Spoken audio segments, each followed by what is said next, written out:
मित्रांनो, आज मी तुम्हाला विविध प्रकारच्या कॅन्सरवर भांगेचा, ज्याला आपण कॅनॅबिस सटाइवा म्हणतो किंवा आयुर्वेदात विजया म्हणतो आणि बोलीभाषेत भांग म्हणतो, त्या भांगेचा विविध कॅन्सरवर कशा प्रकारे उपयोग होऊ शकतो याबद्दल मी पर्सनल एक्सपिरियन्सेस, अनुभव शेअर करणार, तुम्हाला सांगणार आहे. एक सगळ्यात अगोदर आपल्याला एक गोष्ट ही लक्षात घ्यायला हवी किंवा ही कळावयास हवी आपल्याला, की जे कॅन्सर सेल्स जे असतात त्यांची काही विशिष्ट लक्षणं आहेत, त्यांचे काही विशिष्ट गुणधर्म आहेत. सगळ्यात पहिला महत्वाचा गुणधर्म म्हणजे अनकंट्रोल्ड ग्रोथ. म्हणजे कोणताही बॉडीमध्ये जी पेशी निर्माण होते ती पेशी एका कालावधीनंतर ती शरीरामधून निघून जाते, मरून जाते. पण कॅन्सरच्या पेशी ह्या मरत नाहीत आणि त्या अनकंट्रोल म्हणजे अनियंत्रित प्रमाणे त्या वाढ होत असतात. म्हणजे अनियंत्रित वाढ आणि चिरंजीवित्व हे या कॅन्सरचे सेलचे दोन अतिशय महत्वाचे गुणधर्म आहे. अनियंत्रित वाढ आणि चिरंजीवित्व. आपण म्हणतो चिरंजीव राहा, पण कॅन्सरच्या पेशी जर चिरंजीव राहिल्या तर आपल्याला लवकर मृत्यू येईल. तिसरा कॅन्सरच्या पेशींचा महत्वाचा गुणधर्म म्हणजे त्या कोणतीही नॉर्मल पेशी जी असेल ती आपल्या स्थानापासून दुसऱ्या स्थानापर्यंत किंवा दुसऱ्या ऑर्गनमध्ये जाणार नाही. पण कॅन्सरच्या पेशी ह्या स्वतःचं घर सोडून दुसऱ्या ऑर्गनमध्ये पण जातात आणि तिथे जाऊन वाढतात आणि तिथे पण त्या नॉर्मल सेल्सना कॅन्सरस सेल्स करतात. तर अनियंत्रित वाढ, चिरंजीवित्व आणि दुसऱ्या ठिकाणी पसरणे, ह्या तीन कॅन्सरच्या पेशींचे तीन महत्वाचे विशिष्ट लक्षणं किंवा गुणधर्म आहेत.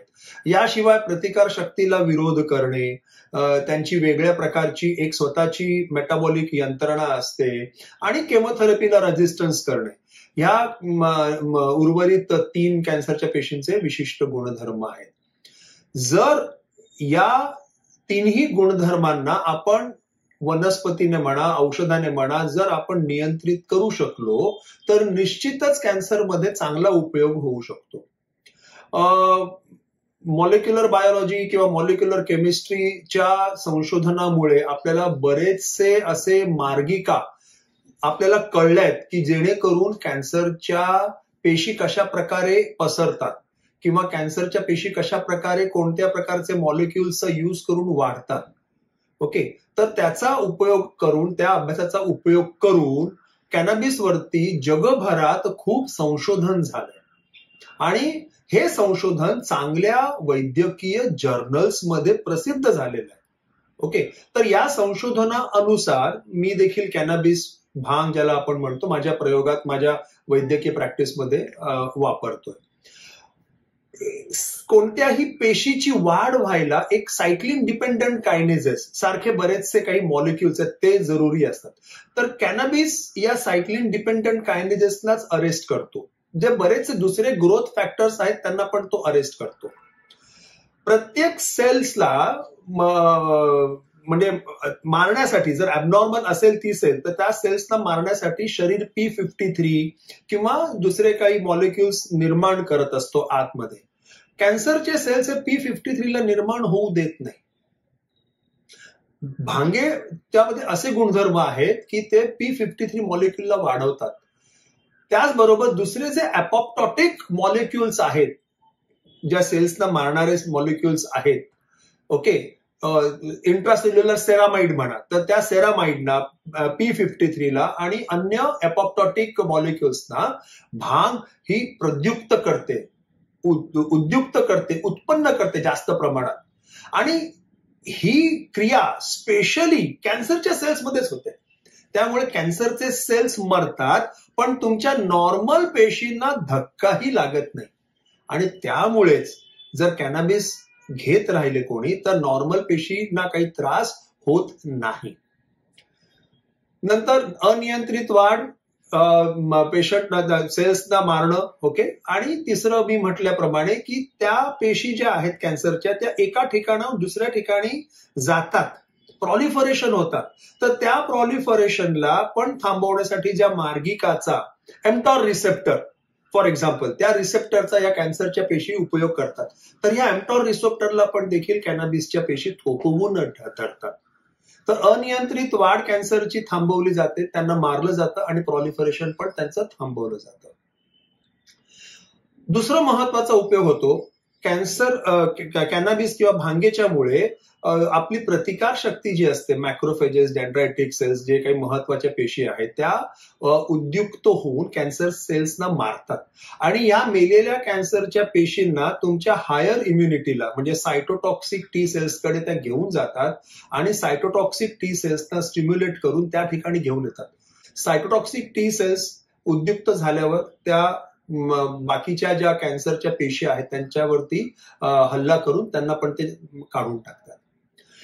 अजून एक गोष्ट अशी लक्षात आली की जर कॅनॅबिस केमोथेरपी किंवा रेडिओथेरपी, रेडिएशन किंवा सर्जरीच्या अगोदर जर दिली तर या कॅनॅबिसच्या मुळे, भांगेच्या मुळे अक्षरशः कॅन्सरचे सेल झोपतात, इनऍक्टिव्ह होतात. म्हणजे सायंटिफिक टर्म मध्ये त्यांची ऍक्टिव्हिटी जी असते, सेल्युलर ऍक्टिव्हिटी जी असते ती अतिशय कमी होऊन जाते, संथ होऊन जाते आणि त्यामुळे केमोथेरपीचा लगेच इफेक्ट होतो आणि कॅन्सरचे सेल्स मरतात किंवा रेडिएशनच्या मुळे पण कॅन्सरचे सेल्स मरतात. याचा उपयोग काय? कॅन्सरमध्ये 90% लोक जी मरतात ते त्यांच्यामध्ये मेटास्टासिस किंवा स्प्रेड किंवा रिलॅप्स, दुसऱ्यांदा कॅन्सर उद्भवतो. त्यामुळे त्या कॅन्सरच्या पेशी अजून बळकट होतात, केमोथेरपीला दाद देत नाही आणि त्यामुळे मग तो रोग बळावून अनफॉर्च्युनेटली दुर्दैवाने ही लोक बिचारी मरतात. जर असं एखादं औषध की ज्याने कॅन्सरच्या संपूर्ण पेशींनाच इनऍक्टिव्ह करून टाकलं आणि केमोथेरपीच्या मुळे जर त्या संपूर्ण निघून गेल्या तर हा परत रोग होणार नाही. तर हे एवढा मोठा गुणधर्म या भांगेमध्ये आहे आणि म्हणून मी कॅनॅबिस जे आहे ज्याच्यामध्ये विशेषतः या कॅनॅबिसमध्ये बरेचसे औषधी तत्व आहेत, वेगळे वेगळे मॉलिक्युल आहेत, सीबीडी, टीएचसी, सीबीजी, सीबीएन असे बरेच मॉलिक्युल आहेत. त्यातल्या त्यात सीबीडी आणि टीएचसीचा अभ्यास खूप झालेला आहे. जे टीएचसी जे आहे ते सायको ऍक्टिव्ह आहे, त्याच्यामुळे जास्त प्रमाणात उत्तेजना निर्माण होते, त्याचा इफेक्ट ब्रेनवरती होतो. आणि सीबीडी जे आहे ते सीबीडी विशेषतः तुमच्या शरीरावरती, प्रतिकार शक्तीवरती काम करते, सूज, इन्फ्लमेशन कमी करते. तर मी जे वापरतो सीबीडी ज्या फॉर्म्युलेशन मध्ये जास्त आहे आणि टीएचसी अगदी नगण्य स्वरूपात आहे, जे पानांपासून काढलेलं आहे, जे आयुर्वेदात सांगितलेलं आहे की पानांपासून म्हणजे भांगेचं औषध बनवावे. तर अशा प्रकारे सीबीडी जास्त प्रधान असलेलं औषध म्हणजे सोलॅझन किंवा सोलॅझन फोर्टे असे 2 त्यांचे प्रकार आहेत. तर सोलॅझन मध्ये साधारणतः 1 ml मध्ये 45 मिलीग्राम एवढं सीबीडी आहे आणि सोलॅझन फोर्टे मध्ये 1 ml मध्ये साधारणतः 60 मिलीग्राम एवढं सीबीडी आहे. तर हे सोलॅझन किंवा सुरुवातीला आम्ही नेहमी सोलॅझननेच करतो. तर 1.25 म्हणजे 1/4 समजा साधारणतः 12 मिलीग्रामच्या आसपास आपण तो डोस सुरू करायचा. जेवणानंतर दुपारी आणि रात्री किंवा सकाळी आणि रात्री पेशंटला जेवणानंतर जिभेखाली ठेवायला सांगायचं आणि 30 सेकंदानंतर किंवा 60 सेकंदानंतर ते गिळून टाकायचं. जेवणानंतरच का द्यायचं? तर जेणेकरून ऍब्झॉर्प्शन पेशंटचं चांगलं होतं, त्या सीबीडी ऑइलचं ऍब्झॉर्प्शन चांगलं होतं. स्त्रियांना थोडासा डोस ऍडजस्ट व्हायला 3 ते 4 दिवस लागतात, पुरुषांना मात्र 2 ते 3 दिवसात किंवा 1 ते 2 दिवसात डोस चांगला सेट होऊन जातो. काही लोकांना थोडीशी सुरुवातीला जेव्हा पहिला डोस घेतात तेव्हा थोडं चक्कर येणं किंवा गरगरल्यासारखं वाटणं असं वाटू शकतं. तर लगेच त्यांना झोपायला सांगा, निंबू सरबत द्या, अगदी शांतपणे झोपतात, काहीही त्रास होत नाही. मी आतापर्यंत जवळजवळ 350च्या वर कॅन्सरच्या पेशंटमध्ये हे वापरलेलं आहे. माझ्या एकाही पेशंटला कार्डिओटॉक्सिसिटी किंवा लिव्हर टॉक्सिसिटी किंवा किडनी टॉक्सिसिटी आढळलेली नाही आणि अगदी प्रामाणिकपणे हा सगळा डेटा मी माझ्याकडे स्टोअर करून ठेवलेला आहे. इतर नॉन कॅन्सरस पेशंटमध्ये पण मी हे वापरतो, आमवातामध्ये वापरतो, पार्किन्सनमध्ये वापरतो, संधिवातात वापरतो. तर माझ्याकडे सगळा डेटा आहे. असे cardiotoxic side effect, renal toxic side effect मला आढळलेले नाही. काही पेशंटना गरगरतं, थोडंसं चक्कर गेल्यासारखी वाटते सुरुवातीला, निंबू सरबत दिला की ते बरं वाटतं. पण सांगायचा मुद्दा असा की हे जे औषधं घेत आहेत त्यांना केमोथेरपीचे साईड इफेक्ट देखील कमी होत आहेत. त्यांच्यामध्ये मला रिलॅप्स रेट खूप कमी दिसत आहेत इतर पेशंटच्या पेक्षा. त्यांना एक उत्साह वाटतो. कॅन्सरच्या मध्ये अतिशय महत्वाचं म्हणजे to improve the quality of life. म्हणजे अगदी निरुत्साहित झालेले असतात हे पेशंट. मरगळलेले असतात. तर सीबीडी म्हणजे सोलॅझन ज्या पेशंटना मी दिलं याच्यामध्ये सीबीडी जास्त प्रमाणात आहे, टीएचसी नाहीये, तर त्या पेशंटचा हा मरगळलेलापणा, फटीग जो एक असतो केमोथेरपीच्या मुळे आलेला, तो या पेशंटच्या मध्ये खूप कमी असतो. भूक चांगली लागते, पोट त्यांचं व्यवस्थित स्वच्छ असतो, उत्साह राहतो.